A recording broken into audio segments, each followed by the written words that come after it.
આ છે મહેસાણા જિલ્લામાં બહુચરાજી તાલુકામાં આવેલું શંખલપુર ધામ, જે મુખ્ય બહુચરાજી મંદિરથી 3 કિલોમીટરના અંતરે છે. માન્યતા છે કે આ મંદિર 5000 વર્ષથી વધુ જૂનું છે. લોકકથા અનુસાર માતાજીને અહીં અસુરોએ ત્રાસ આપ્યો હતો અને તેમણે પોતાના શક્તિ સ્વરૂપે તેમને સંહાર્યા હતા. ત્યારબાદ અહીં તેમની પ્રગટ ભૂમિ બની, એટલે આ સ્થાનને મૂળ સ્થાન માનવામાં આવે છે. જ્યારે બહુચરાજીમાં આવેલું મંદિર મુખ્ય સ્થાન તરીકે ખ્યાતનામ છે.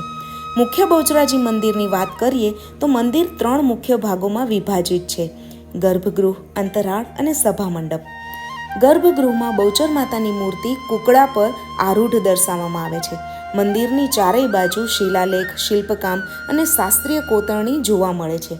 સમાજમાં સ્ત્રીઓ અને ખાસ કરીને કિન્નર સમાજ બહુચર માતાને પોતાની આરાધ્ય દેવી ગણે છે. સ્ત્રીઓ ખાસ કરીને સંતાન પ્રાપ્તિ, રક્ષણ અને શૌર્ય માટે માતાજીના વ્રત કરે છે. બહુચરાજી આજના સમયમાં ગુજરાતના મુખ્ય શક્તિપીઠોમાંથી એક છે. આ મંદિર ટ્રસ્ટ દ્વારા સંચાલિત છે.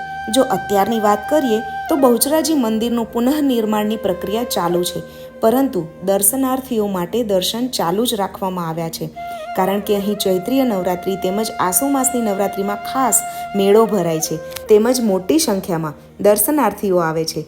જય મા બહુચર, જય જય ગરવી ગુજરાત.